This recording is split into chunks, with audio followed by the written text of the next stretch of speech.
இந்த mixed nuts item, திராட்சை, காஞ்ச திராட்சை இது எல்லாத்தையும் வச்சு நான் உங்களுக்கு ஒரு நல்ல ஹெல்த்தியான லட்டு செய்கிறது எப்படின்னு நான் உங்களுக்கு காட்டுறேங்க.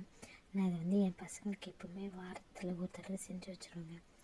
இங்கே லிட்டில்ன்ற கடையில் இந்த ஐட்டம் எல்லாம் மிக்ஸ் பண்ண மாதிரி பாக்கெட்டில் விற்குங்க. நான் அதை வாங்கிட்டு வந்துடுவேன். ஒரு 2 யூரோ அந்த மாதிரி தான் வரும்னு வச்சுக்கோங்க. 2 சில்லறை அந்த மாதிரி வரும்னு வச்சுக்கோங்க.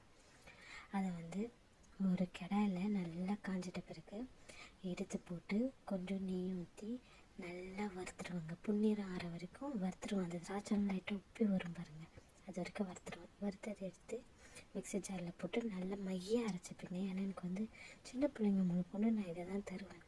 அதனால் நல்லா மையாக அரைச்சிப்பேன். அரைச்சது உண்டை பிடிச்சி லட்டு மாதிரி எடுத்து வச்சுருவாங்க. ஏன்னா என் பையனுக்கு லட்டுனா ரொம்ப பிடிக்கும். லட்டு ஷேப்பில் இருந்தால் ஓகே நீட்டு அப்படி வச்சது என்ன பண்ணுவாங்க, ஒரு கண்ணாடி ஜாரில் மாற்றி வச்சுருப்பேன். ஒரு மினிமம் 3 days நான் வச்சுருப்பேங்க. பசங்களுக்கெல்லாம் ரொம்ப பிடிக்கும். நல்ல டேஸ்டியாக இருக்கும். ஏன்னா காலை திராட்சை போட்டுக்கிறதுனால இனிப்பாகவும் இருக்கும். நீங்கள் வேணால் ட்ரை